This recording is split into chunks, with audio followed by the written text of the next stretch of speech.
Imagina a cena: você está andando pelas ruas da Roma antiga no ano 67 d.C., quando vê algo que faz o corpo gelar. O próprio imperador Nero está caminhando pelo fórum, e ao lado dele aparece sua suposta nova esposa, uma jovem deslumbrante, coberta de joias e seda. Mas todo mundo ao redor sussurra, porque a verdade é horrível, e aquela mulher não é realmente uma mulher. Ela já foi um garoto chamado Esporo. E o que Nero fez com ele é considerado um dos atos mais perturbadores de abuso psicológico e físico da história da humanidade. Antes de mergulhar nesse caso esquecido de sofrimento e sobrevivência, já aproveita e deixa o seu like e se inscreve no canal para não perder outros vídeos como esse. O que você vai ouvir agora não é apenas mais uma história de exageros de Roma.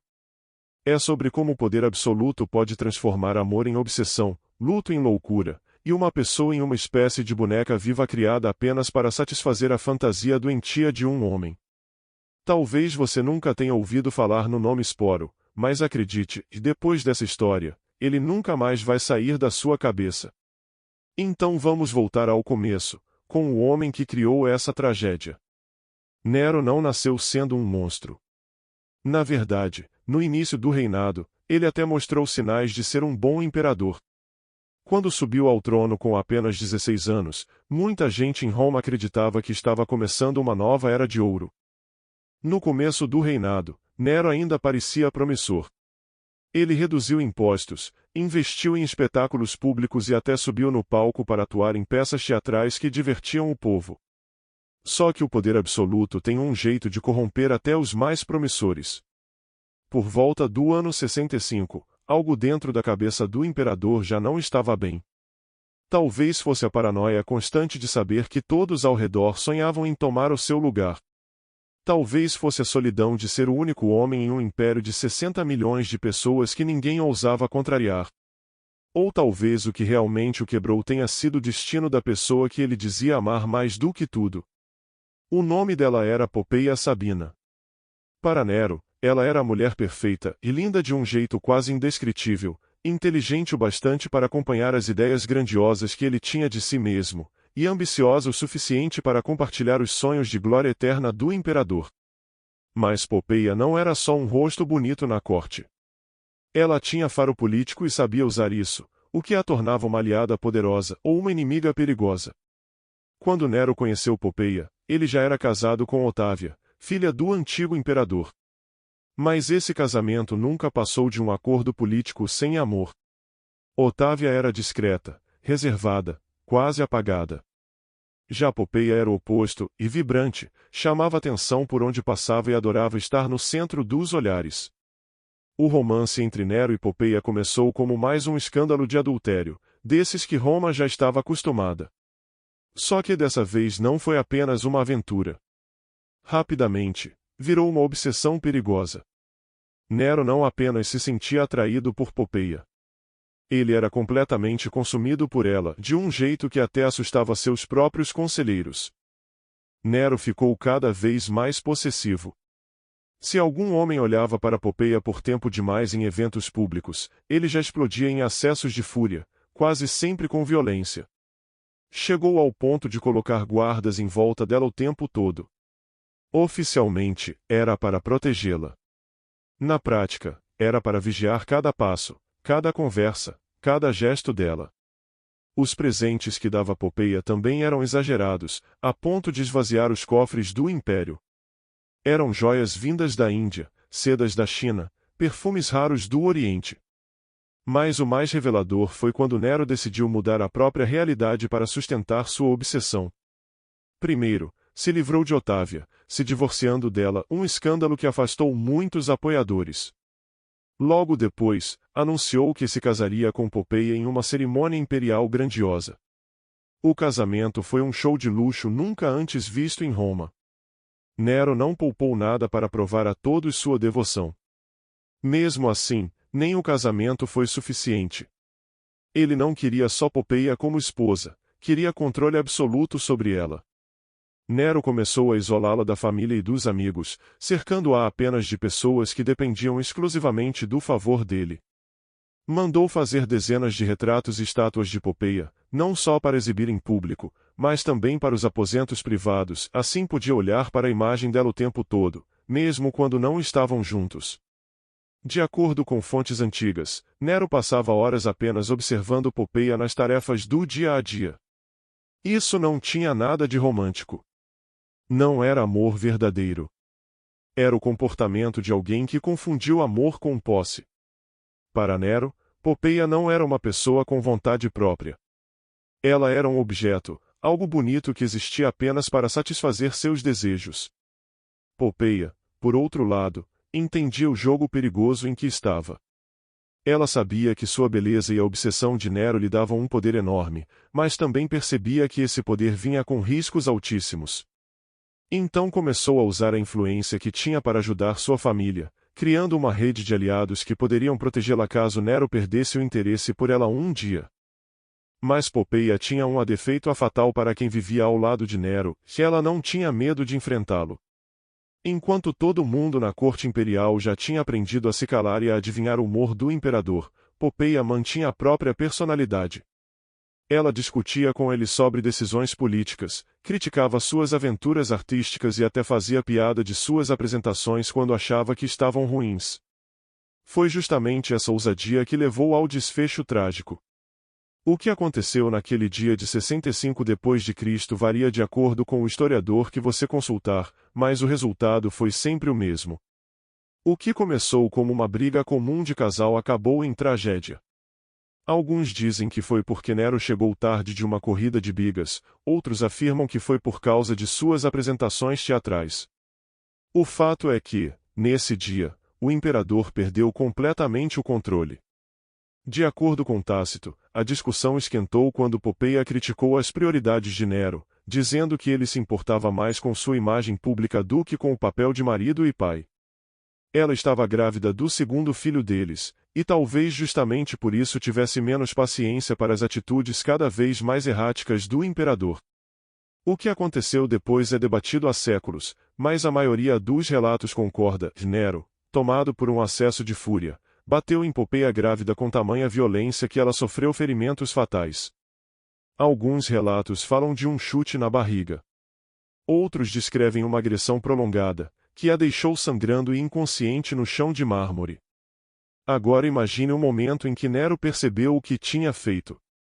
O homem que comandava 30 legiões, que podia mandar executar qualquer pessoa com uma palavra, que era tratado como um deus em algumas províncias do império, tinha acabado de destruir a única coisa pela qual parecia realmente se importar.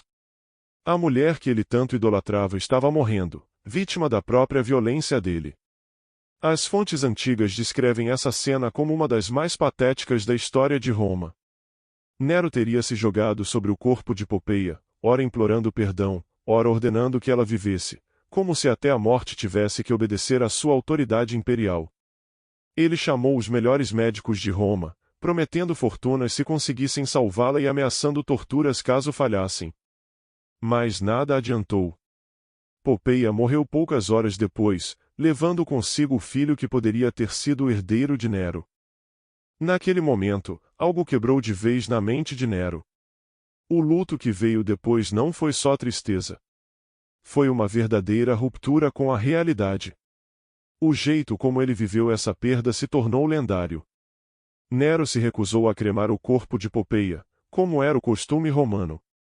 Mandou embalsamar e a colocou em um túmulo mais luxuoso do que o de muitos imperadores.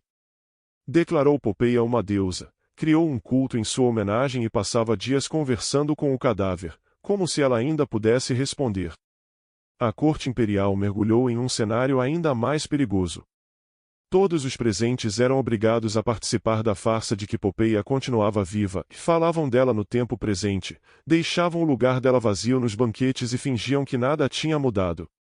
Qualquer um que sugerisse que o imperador precisava seguir em frente era imediatamente exilado, ou coisa pior. Foi nesse período sombrio que Sporo entrou pela primeira vez no caminho de Nero, sem imaginar o pesadelo em que estava prestes a cair. Sporo tinha provavelmente 14 ou 15 anos. Nascerá escravo dentro da casa imperial, mas tinha sido libertado ainda criança. Cresceu dentro do palácio e recebeu uma educação para funções administrativas. Isso, em comparação com a maioria, era quase um privilégio. Muitos libertos a serviço do imperador viviam melhor do que cidadãos comuns de classes baixas. Mas essa vantagem vinha acompanhada de total dependência do favor imperial. Um liberto devia absolutamente tudo ao seu antigo senhor. Isso o deixava vulnerável, podia ser elevado a cargos de prestígio ou, da mesma forma, ser descartado, punido ou até morto ao menor capricho, sem nenhuma defesa legal. O que chamou a atenção de Nero em Esporo não foi inteligência ou habilidade. Foi o rosto. Várias fontes antigas concordam que o jovem tinha uma semelhança impressionante com Popeia, principalmente nos olhos e nos traços delicados do rosto. E numa época em que os romanos acreditavam que a aparência física podia revelar ligações espirituais mais profundas, essa semelhança parecia quase sobrenatural. A primeira vez que Nero viu Esporo depois da morte de Popeia, algo clicou na sua mente já quebrada. Para ele, aquilo era uma chance de desfazer o irreversível. Uma chance de trazer de volta o que ele mesmo tinha destruído. A semelhança era tão grande que, por um instante, Nero pode ter realmente acreditado estar vendo o espírito de Popeia de volta em uma nova forma. Só havia um detalhe: a Esporo era homem. Mas para alguém que já se convencia de que era um deus, que tinha passado meses conversando com um cadáver, mudar o gênero de uma pessoa parecia apenas um pequeno obstáculo. O que veio depois foi um dos atos de crueldade mais frios e calculados da história. Nero não queria apenas obrigar Esporo a se vestir como mulher. Ele decidiu que a transformação seria permanente. O imperador convocou os melhores médicos de Roma e ordenou que realizassem uma cirurgia no jovem para deixá-lo com aparência mais feminina. Não foi só mutilação. Foi a destruição completa da identidade de Esporo como ser humano. A operação era perigosa, extremamente dolorosa e sem volta. Muitas vezes terminava em morte por infecção ou perda de sangue. Mas mesmo que Esporo sobrevivesse, estaria marcado para sempre, no corpo, na mente e no lugar que teria na sociedade. Ele nunca poderia ter filhos, nunca teria uma vida comum e jamais seria visto como um homem de verdade entre os romanos. A cirurgia aconteceu dentro do próprio palácio, em salas preparadas para isso. Os procedimentos cirúrgicos da época eram primitivos, feitos com instrumentos básicos e anestesia rudimentar. A dor era insuportável, e a operação podia durar horas, com risco altíssimo de morte. Esporo provavelmente foi segurado à força por guardas enquanto os médicos faziam o trabalho, sabendo que seus gritos não teriam a menor importância. Quando finalmente se recuperou, semanas ou até meses depois, Nero fez algo que chocou até a elite romana, acostumada a todo tipo de extravagância, já anunciou que iria se casar com o jovem em uma cerimônia oficial, como se fosse um casamento imperial comum. Os preparativos levaram meses e custaram uma fortuna. Esporo recebeu um novo nome, Sabina, em homenagem à imperatriz morta. Foi levado para aposentos especiais, onde começou a ser preparado para assumir o novo papel. As costureiras do império criaram roupas sob medida, desenhando vestidos que destacavam seu corpo modificado e escondiam os traços masculinos que ainda restavam. Joalheiros da corte produziram adornos especiais para Esporo, muitos deles com pedras preciosas que já tinham pertencido à própria Popeia. Não eram apenas enfeites. Eram lembranças físicas da mulher morta, símbolos de que Esporo estava sendo forçado a ocupar o lugar dela. Maquiadores também o treinaram em técnicas para feminilizar seu rosto. Ensinaram como usar pó de carvão para aumentar os olhos, como aplicar vermelho nas bochechas para dar aparência rosada e como passar pó para suavizar os traços masculinos. Essas aulas não eram só sobre aparência, eram parte de um processo sistemático para apagar sua identidade original. Cabeleireiros imperiais também entraram em cena, mostrando penteados elaborados que estavam na moda entre as mulheres da aristocracia romana. O cabelo de Esporo era cortado, cacheado e arrumado em estilos complexos, muitas vezes com ornamentos caros. Esse processo podia levar horas todos os dias, com vários criados e ferramentas de metal aquecido. Mas talvez o aspecto mais cruel tenha sido o treinamento de comportamento feminino. Esporo recebeu tutores que o ensinavam a andar, sentar e gesticular como uma dama. Ele aprendeu a posição correta das mãos, dos pés, como ajeitar as roupas ao se sentar e até como se mover para transmitir graça no lugar de força masculina. Instrutores de voz também trabalharam com ele, tentando mudar seu jeito de falar. O obrigavam a usar tons mais agudos e a adotar maneirismos associados à fala feminina. Essa parte era especialmente difícil, porque o padrão de voz é algo profundamente natural e quase impossível de modificar por completo. Dá para imaginar a tortura psicológica dessa transformação. Todos os dias, Sporo se via diante de espelhos que refletiam alguém que já não era ele mesmo. Cada aula de comportamento feminino era mais um lembrete de que sua identidade estava sendo apagada aos poucos. Cada joia que um dia tinha adornado Popeye agora era uma corrente simbólica, prendendo-o a um papel que nunca escolheu. O casamento foi marcado para a primavera de 67 d.C., junto a festivais religiosos que dariam ainda mais peso cerimonial ao evento. Nero não economizou em nada, tratando a união como se fosse um casamento imperial legítimo, digno do maior dos imperadores. A cerimônia aconteceu no maior salão do palácio, decorado com flores importadas e iluminado por milhares de lamparinas. Músicos tocavam as canções tradicionais de casamento, enquanto os servos serviam os melhores vinhos e iguarias. Para quem não conhecia a história por trás de tudo, parecia um casamento imperial comum. Mas os que sabiam da verdade entendiam que estavam diante de algo inédito e perturbador. O homem mais poderoso do mundo estava se casando publicamente com um adolescente mutilado cirurgicamente para se parecer com sua esposa morta. O ritual seguiu todas as tradições romanas, troca de votos, mãos unidas, partilha de pão sagrado, assinatura de documentos legais. Tudo para dar aparência de oficialidade à união. Os convidados atuaram bem o papel esperado, cumprimentaram, entregaram presentes caros e mostraram alegria, mas o clima era carregado de horror disfarçado, fascínio e a tensão de estar participando de algo claramente errado. Depois do casamento, Nero passou a tratar Sporo exatamente como uma imperatriz legítima. O jovem ganhou sua própria equipe de servos, aposentos dentro do palácio e até uma renda paga pelo tesouro imperial. Recebeu uma liteira para ser carregado em público, cavalos para montar e um séquito de apoiadores. Mas todo esse luxo vinha com um preço terrível, o apagamento total da sua identidade e a obrigação de viver, todos os dias, um papel que destruía sua mente. Sporo precisava acompanhar Nero em funções oficiais, sentar ao lado dele em jantares de estado e agir como uma esposa dedicada em todas as situações. E não era só aparência. Nero parecia acreditar de verdade que tinha conseguido trazer Popeye de volta. Chamava Sporo pelo nome da morta, lembrava de momentos que tinha vivido com ela e esperava respostas como se aquelas memórias fossem reais para o jovem. Para Sporo, cada dia se tornava uma encenação de alto risco. O menor deslize podia custar sua vida. Não bastava parecer e agir como uma mulher, ele precisava reagir como se fosse Popeye em pessoa. Quando Nero mencionava episódios do antigo casamento, Sporo tinha que fingir lembranças que nunca tinha vivido. Fontes antigas contam que Sporo foi ficando cada vez mais habilidoso nessa encenação, quase como se tivesse desenvolvido uma capacidade sobrenatural de prever o humor de Nero e responder do jeito certo. Mas também dizem que, com o passar do tempo, ele foi se tornando cada vez mais fechado e melancólico, embora em público continuasse representando o papel de forma impecável. A pressão psicológica era quase impossível de imaginar. Todos os dias, Sporo acordava em quartos decorados para lembrar uma mulher morta que ele nunca conheceu.